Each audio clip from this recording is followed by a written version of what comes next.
अण्णा काय सांगाल, आज मावळ तालुक्याच्यासाठी एक ऐतिहासिक दिवस आहे, कारण मावळ तालुक्याचं तालुकास्तरीय असं पहिल्या क्रीडा संकुलनाचं भूमिपूजन उद्घाटन 400 मीटरचं या ठिकाणी झालेलं आहे. काय एकंदरीत प्रतिक्रिया आपल्याकडनं? राज्य शासनाच्या माध्यमातून जिल्हा क्रीडा विभागाने तालुका क्रीडा संकुल उभारण्याचा प्रस्ताव मागच्या 2 वर्षापूर्वी सादर केला होता.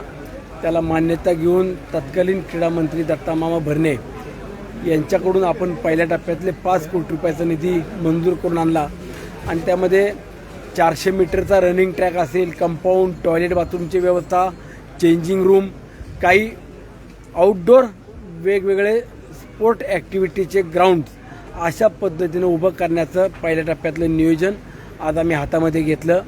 त्याचं आज भूमिपूजन करण्यात आलं आहे. तालुक्याचे तहसीलदार असतील, जिल्हा क्रीडा अधिकारी, तालुका क्रीडा अधिकारी, तालुक्यातील आपले जे नामवंत क्रीडा क्षेत्रामध्ये ज्यांनी नावलौकिक केलं असे देखील काही क्रीडापटू उपस्थित होते. या सगळ्या प्रक्रियेमध्ये खऱ्या अर्थानं मोलाचं योगदान दिलं ते जांभूळच्या ग्रामस्थांनी, की जी गायरानाची जागा होती ती आपण क्रीडा संकुलाकरता मागणी केली आणि त्यांनी तात्काळ मान्यता देऊन जवळपास 8 एकरची जागा ही आपल्याला क्रीडा संकुलाकरता त्या ठिकाणी उपलब्ध करून देण्यात आली. गायरानाची जागा क्रीडा विभागाला वर्ग करण्यात आली आणि आज प्रत्यक्षात ती सगळी प्रक्रिया पूर्ण होऊन कामाला सुरुवात होती. त्याचं एक समाधान आहे.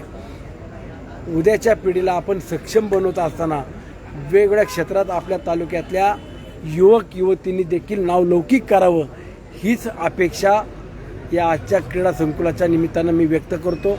एक चांगलं दर्जेदार क्रीडा संकुल हे माझ्या अंदर मावळ आणि या मुख्य मुंबई पुणे हायवे लगतच्या असलेल्या गावातील युवक युवतींना घडवण्याकरता उभं राहते, त्याचा देखील मला आनंद आहे. आणि त्यानंतरनं वडगावला देखील वडगावच्या ग्रामदैवत पोटोबा महाराजांची जी आपली जागा आहे ती जागा देखील आम्ही PMRDला हस्तांतरित करून त्या ठिकाणी सुद्धा एक चांगलं 65 ते 70 कोटी रुपयाचं क्रीडा संकुल उभं करण्याचा प्रस्ताव शासनाकडे दिला आहे. त्याला मुख्यमंत्र्यांनी देखील तत्वतः मान्यता दिली आहे. अंतिम मान्यता आल्यावरती ते देखील एक चांगल्या पद्धतीचं क्रीडा संकुल उभं राहील. आज ग्रामपंचायतीचं देखील आम्ही काम पाहिलं.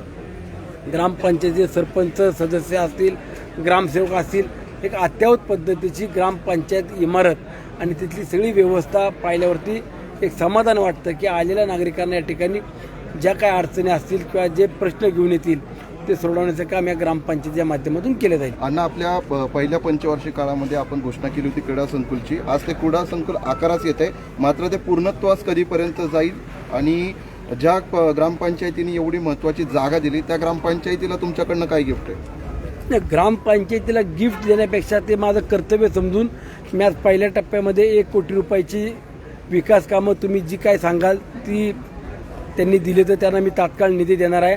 त्यांनी STP जे आपल्या इंद्रायणीला दूषित पाणी जातं त्या ठिकाणी बसवण्याची सूचना केली होती. ती 10.5 कोटी रुपयाचा STPचं काम पुढच्या 1-1.5-2 महिन्यामध्ये ते प्रत्यक्षात सुरू होईल. आणि जल जीवन मिशन अंतर्गत जे पाणी योजनेचं काम झालं तर त्याला MSEBचं कनेक्शन पाहिजे. अशी काही वेगळी कामं सुचवलेली आहेत. जांभूळ ग्रामस्थांना सुद्धा खूप चांगल्या पद्धतीने मी कामं करून द्यायला कटिबद्ध राहील.